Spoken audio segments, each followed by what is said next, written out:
예, 먼저 국정감사 준비하시느라고 우리 권한대행님이야 감사원 여러 직원분들께서 많은 노고가 있으셨을 걸로 압니다. 이 자리를 빌어서 감사의 말씀을 드리고요.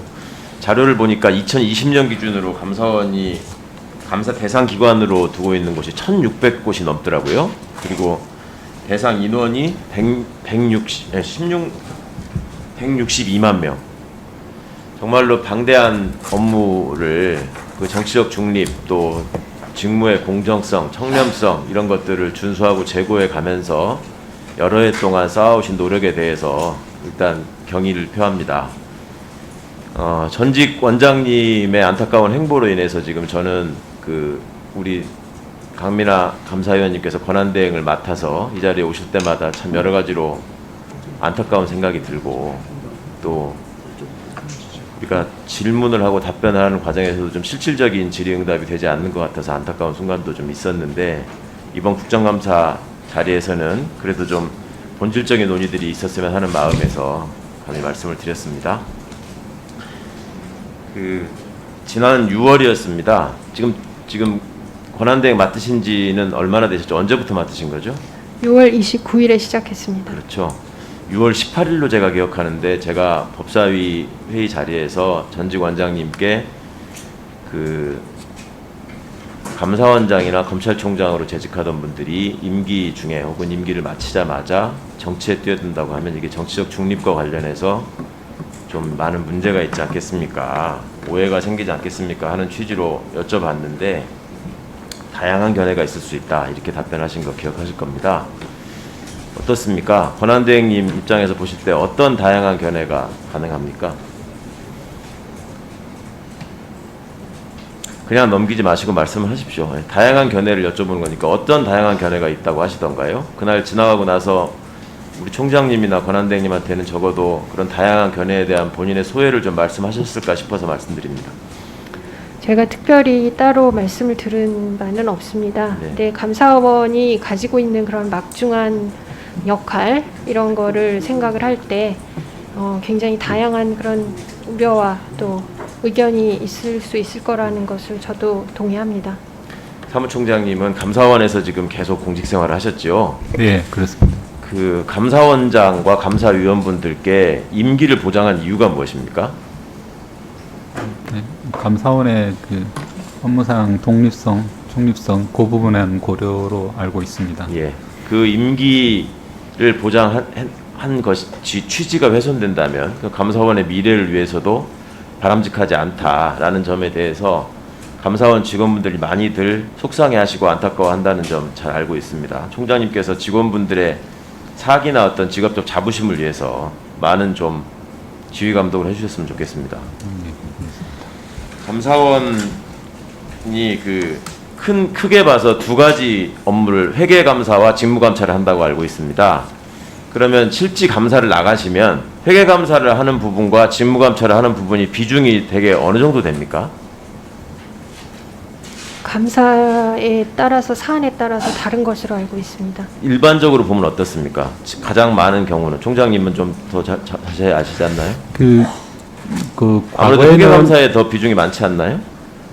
회계 감사 비중이 많기는 하지만 최근 들어서는 저희가 직무 감찰이라는 게 행정 사무 감찰이 주입니다. 그래서 네. 공직 사회의 업무가 주로 회계 예산이 수반되지만 또 본연의 행정 사무이기도 하기 때문에 두 부분이 다 복합되기 때문에 네. 저희가 이거를 꼭 비중으로 나누기는 통계를 위해서 저희가 나누기는 하지만 사실은 실무적으로는 그게 나누기는 조금 어려운 한계가 있는 항상 문제가 되는 것이 좀 직무 감찰 부분인 것 같아요. 네. 이제 말씀을 하시지만 감사원이 존재하는 이유가 내부의 직무 감찰, 그러니까 직무 감찰 기관이 다 있지 않습니까? 기관마다 감사관실도 있고 감찰관실도 있고 한데 그게 이제 본질적인 한계가 있다 보니 우리가 헌법기관으로서의 감사원을 만든 거 아니겠습니까? 그래서 그 직무 감찰 대상 기관으로 이제 국가기관들이 돼 있는데 직무 감찰 규칙을 보니까 감사 제외 대상이 있어요. 그래서 이제 국정원 관련한 업무라거나 이게 소명이 된 경우, 그다음에 국가 기밀에 해당하는 경우 이런 것들 이렇게 나열을 하셨던데 저기에 보면은 저 준사법적 행위가 지금 제외되어 있는데 이 준사법적 행위는 어떤 거를 정확히 의미하는 겁니까? 대행님. 제가 이야기로는 수사나 그 재판에 관련된 사안은 저희가 제외하는 것으로 알고 있습니다. 수사에 관한 사항은 전부 다 제외하는 겁니까?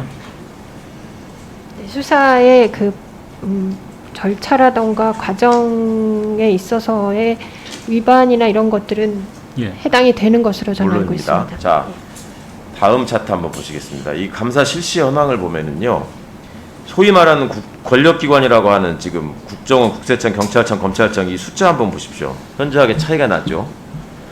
국정원의 경우는 원장이 얼마큼 소명했는지 또 국가기밀의 수준이 어느 정도인지에 따라서 한번 이해할 부분이 있을 것 같습니다. 검찰청 보십시오. 2018년에 검찰청이 감사원 감사에 사각지대에 있었다라는 지적이 있고 내부 개혁위원회에서도 이게 이렇게 되면 안 된다라는 권고가 있어서 감사를 실시하셨어요. 그래서 지적사항이 많이 나왔죠. 사상 처음 한 거였죠, 2018년이. 그러고 나서 왜 안 하시는 거예요?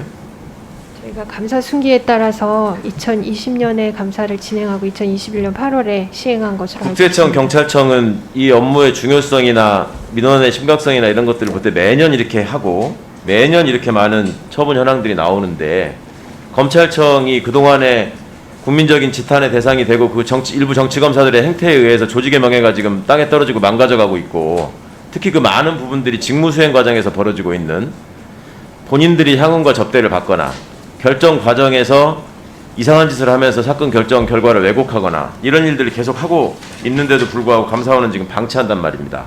다음 차트 한번 보십시오. 경찰은 비슷한 사안에 있어서 감사원이 추상과 같은 감사를 합니다. 지적을 합니다. 근데 도대체 더 큰 수사, 더 사회적 영향을 미치는 수사에 대한 일부만 더 주십시오. 네. 권한을 아직도 보유하고 있는 검찰청에 대해서는 왜 이렇게 하시는 거죠? 납득할 만한 설명을 좀 해주십시오. 검찰이 성역입니까? 그렇게 의도적으로 저희가 검찰청에 대한 감사를 적게 하거나 회피하거나 그런 것은 아니라고 저는 알고 있습니다. 아니 결과를 보십시오. 왜 이게 그렇게 보이지 않습니까? 네, 저 위원님 말씀하신 것처럼 2018년부터 최초로 검찰청과 국정원에 대한 감사를 저희가 시작을 했고 그 감사의 어떤 방법이나 또는 치밀성 이런 것들을 개선하려고 지속적으로 노력하고 검사의 있습니다. 직무상 범죄나 직무행위 일탈 과정이 직무감찰의 대상인 건 맞습니까? 네, 맞습니다. 맞습니까? 네, 앞으로 적극적으로 권한을 행사해 주시기 바랍니다. 네, 알겠습니다. 예, 이상입니다. 네, 수고하셨습니다. 다음은 소병철 위원님 질의하시겠습니다.